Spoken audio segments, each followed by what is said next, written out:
you get to do some of the best stuff this season.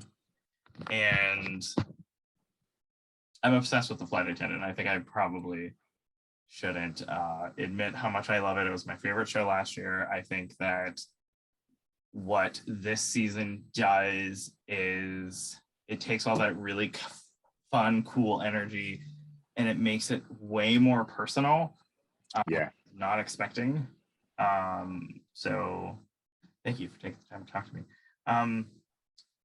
I guess the first question that I have for you was, when Cassie goes into her subconscious, you do this really cool sort of flourish near the beginning of the episode when she's like raging at herself, like the fire sort of gets right.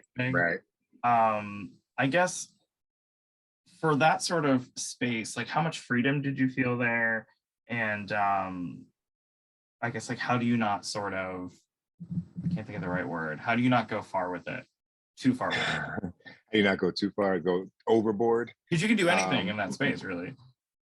Yeah, I mean, the beautiful thing about it is that the scripts are very precise.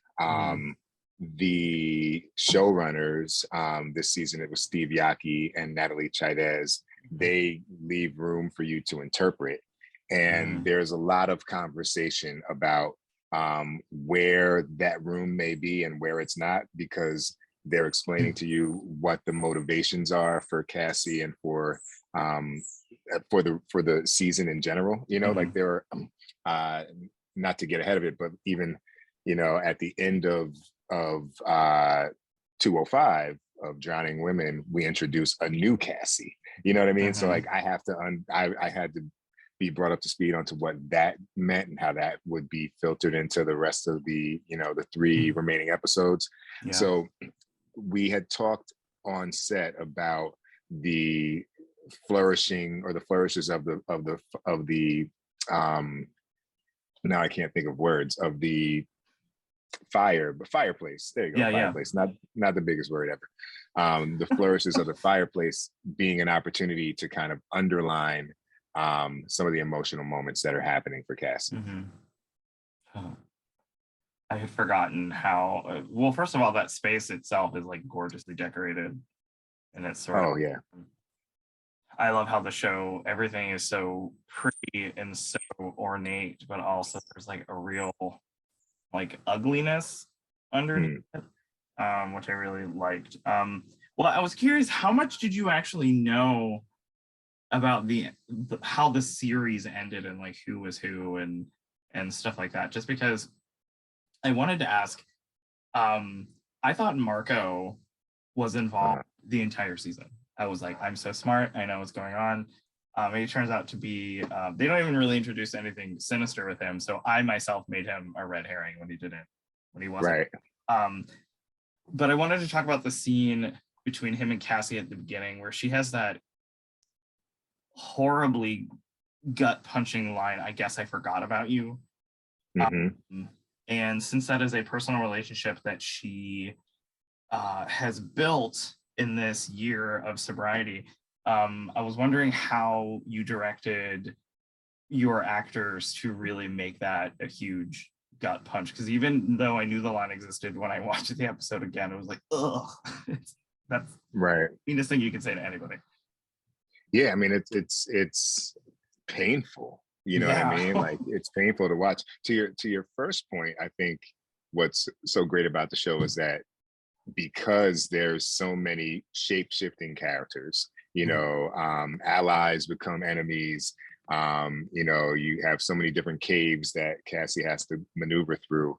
You're doing a little bit, you're taking what has been given to you in season 1 and then creating new avenues for the story to go in season 2.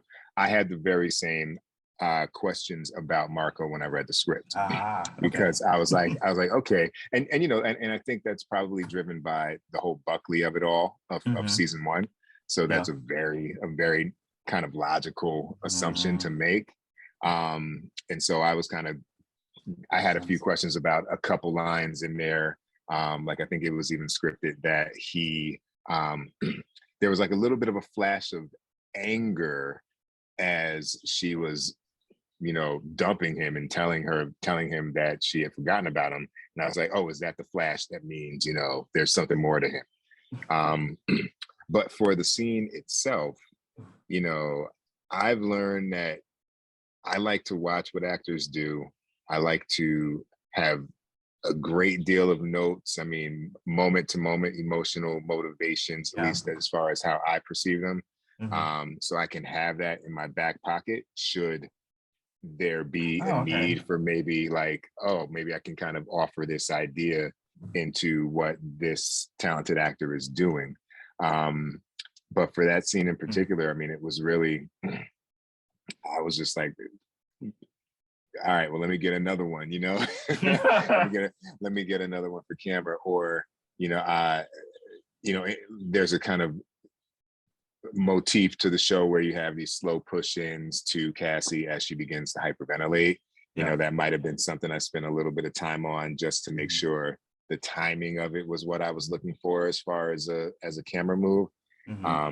But it was a very emotional scene, and they were both in the zone from take one. So that the beauty of this is that actors can make your job very easy. Or impossible, because all the notes in the world can't get a performance out of folks that don't kind of have a handle on what's being explored in a scene. I think that's so interesting that you sort of prepare in terms of actors' choices. I think that's so smart, because I don't know, I studied theater in school, so it was you need to talk about choices, and you need to talk about active choices to make the scene better. So I think that's really awesome. I don't think I've ever heard of a director doing that. At least they haven't told me anyway. I wanted to talk about Cassie's relapse, just because I was screaming at the television, just when she gets handed that martini glass. I'm just was quite literally just yelling, no, no, no, no, no. I do want to talk about sort of the dignity of how it's handled in a minute, but I wanted to talk about, just because you brought up, zooming in on Cassie's face. I feel like when she's really going through it and she's on the beach, and even before she gets to the beach, I feel like a lot of times the camera was right here on Kaylee's face, and I feel like it was sort of, I felt as an audience member, you were really putting us in as close to her headspace as you possibly could. And I was curious if you could talk to me a little bit about that choice, because it felt different than the party girl version of her that we've come to know. It's sad, it's tragic, it's very, very hard to watch in certain points. And I was wondering how you wanted to position us as an audience in that very emotional section. Yeah, that's a great question. You are spot on. I mean, I've done, half hour comedies and 1 hour dramas, and this show is in my estimation a mixture of both. You know what I mean? Yeah. I've also done documentaries and commercials and music videos, so I feel very confident in the ability to say, all right, well, there's this big toolkit that I have as a director. Let me open this toolbox and pick out the proper tool from the proper genre. And one of the things that I really wanted to do was get the camera in there with her, so there's no relief for the audience. I think if you remember, on the beach, when she tumbles drunkenly and then lands on her back, and then the plane goes overhead, and then she has this tear, and they kept pulling out lenses, and I was like, tighter, tighter, no, tighter. It was I was laying next to her, as if I'm the one who handed her the bottle almost, and I'm exactly. And and in some philosophical level, at some philosophical level, perhaps we have, right? And so I just wanted to be in there with her. There's a very clear language of the show, and my job as a director is to understand that, and maybe find areas where I can, paint in the corners a little bit more, or add a little calligraphy to the R on the end of the letter.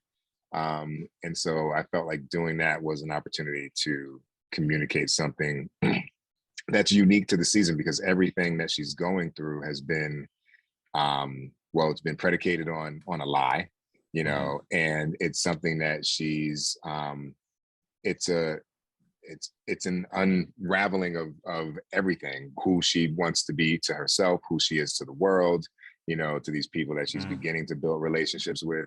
And so I just wanted to make that visceral. Yeah, there's a part, I think it's actually before she even gets to the beach, where she's in I think it's after she smashed everything and she's talking to herself and it's dark and she's calling herself a piece of shit. She's just like, you're a piece of shit, nobody loves you, blah, blah. That is probably one of the saddest things I think I've ever seen.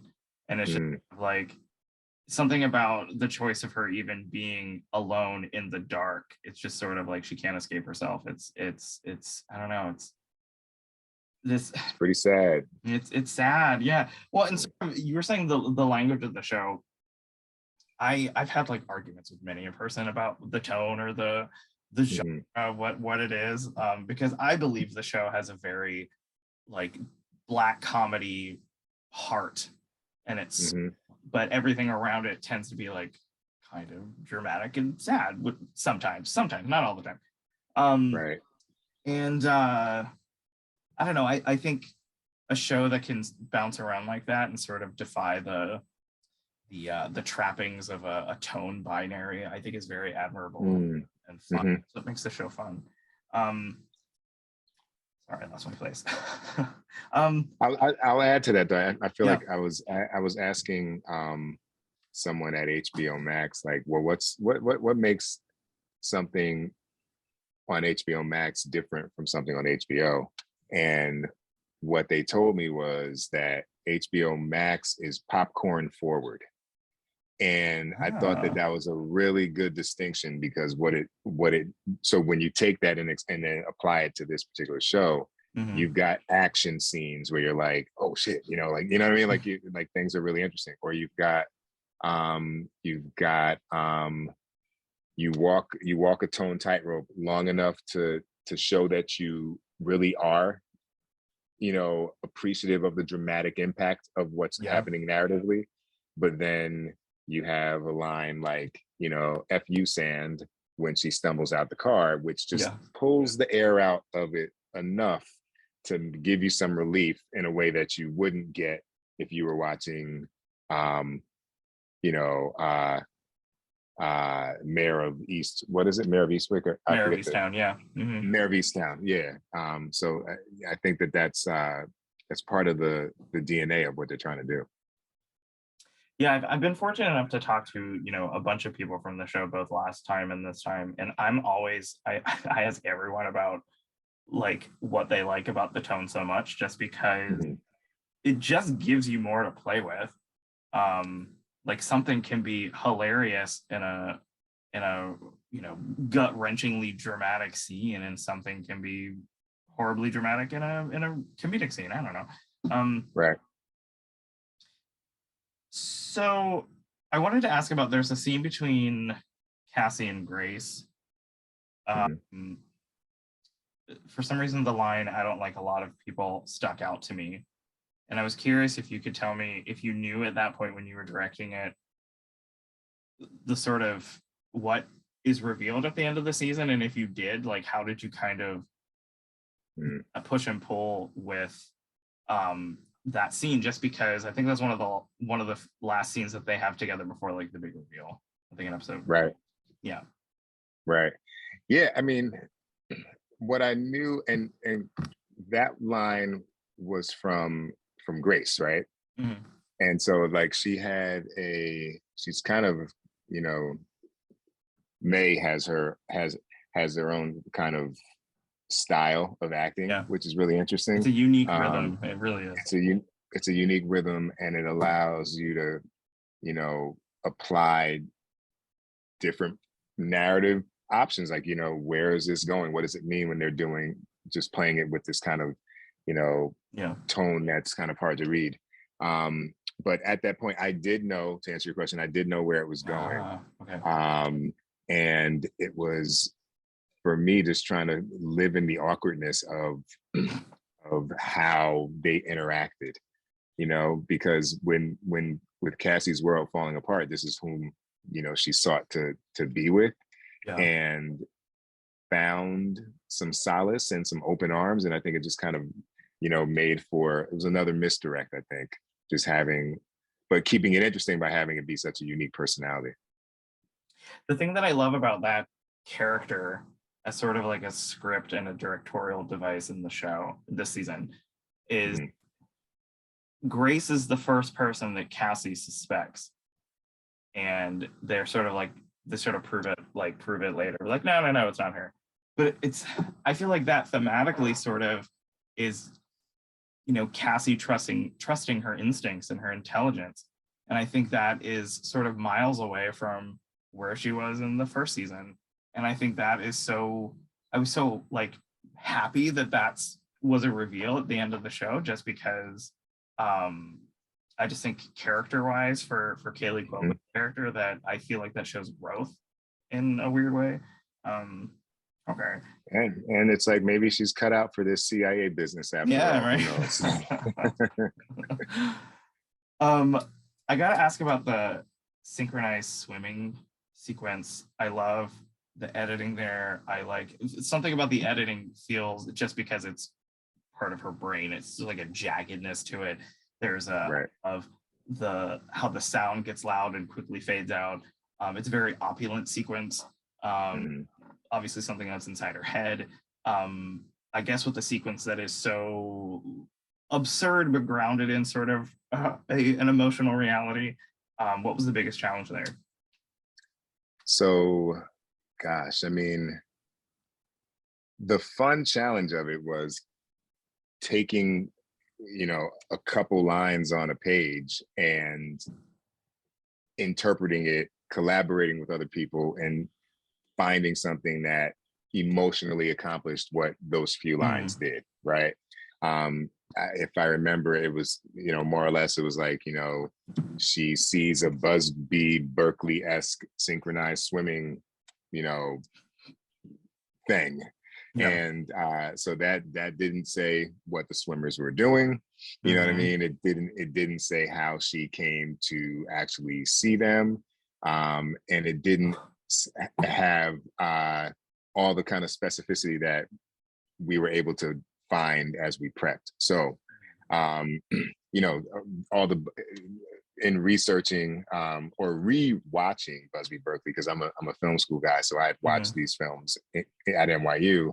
You know, it's like, well, we know that the camera looks straight down at the pool or whatever they're in to because sometimes they had dozens and scores of swimmers, but I know we're looking straight down because that is the only way to really show the scope. And so I need to have some kind of portal that allows Cassie to gain that perspective.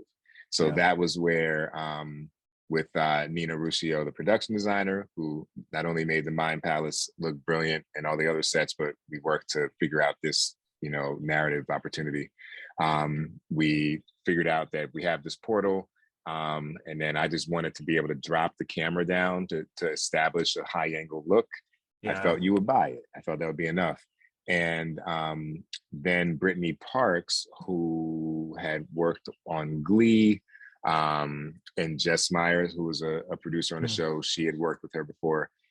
She connected us, and then we just talked about, like, I think I told her, I was like, look, I need 6 to 8 different routines. And so she worked on that. I got videos that showed the progression as they were rehearsing. I mean, it's crazy. Like, they had speakers in the pool so they could maintain, you know, their metronome and be on rhythm as they're underwater. And then the one thing that I feel really proud of is, like, okay, all this is like working perfectly, but I want to have something, and this is like the commercial, you know, part of my toolkit. I want to have something that really sells the vodka. And so Nadine, who was kind of the featured swimmer, I was like, I love for you to present this vodka bottle from underwater. So the first thing that we see is Nadine dive and do this kind of like barrel, you know, I do not have the terminology, but this barrel thing as she's underwater. And then the idea being, okay, she's the one, she's established as being underwater. And then at the end, she emerges with the vodka bottle, handing it up toward Cassie. And then that would be the final like button on the scene as like, you know, you want this. It's so attractive. It's so sexy. And then boom, she opens the doors at the liquor barn and she's been sold, you know? So that was kind of like the commercial cap on it. I love how you like the shot of her sort of not giving a shit, ripping that bottle open. And there's something about how that music and the way that you tilt the camera, like as she's chugging it back, it's just so, I love that shot so much. I feel even kind of bad saying that I like that, even though it's a fictional character. Having right. It's so like, I don't think I've ever seen a character go into themselves like that. Like I haven't seen a show about addiction like this and shot this way. So I love the way that a lot of that was shot. I love it. Even though it's. Thank you. You're welcome. I guess one last question before I let you go, since we have been talking a lot about Cassie's journey, the scene between Kaylee and Shora at the end, I really like. I think the line is, "I was doing so well," and then I think Brenda laughs, like quite literally laughs in her face and says, "Oh my God, no, you weren't." Right. And I guess I was wondering if you could tell me what it was like to sort of have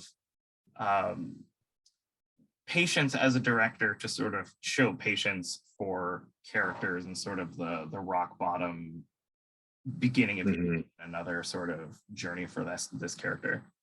Right. I think first and foremost, as a director, I would hope that you love the characters that you're bringing to life, or being a partner in their life being inhabited by you know, actors, and then their stories being told with all the other folks that you work with on the crew. And so for me, I mean, I knew that was a big scene. It was at least 4 pages. You know, we were on a real beach underneath a real flight path.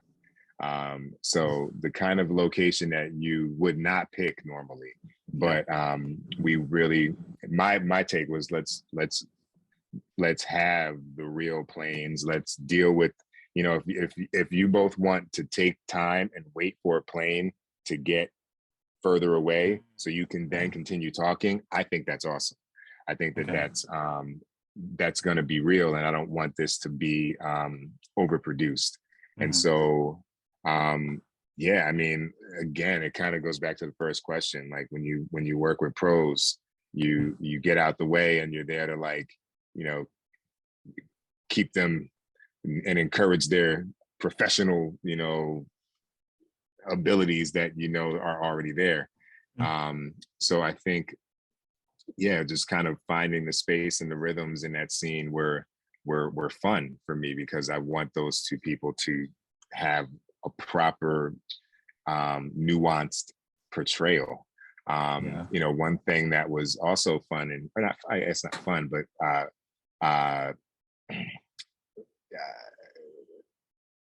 gosh, I'm finding other synonyms for fun, but rewarding. One thing that was rewarding about that scene also was that, you know, as we did what later takes, you know, Sheree and I were talking, and I was like, you know, I think that it's interesting if the wounds that Brenda has are revealed here too, because there's a world where you have, you know, it's like student and teacher, but then there's also something interesting if you realize, well, we're actually both students and we're both trying to you know, make it day by day, which is why she laughs in her face at that line, right?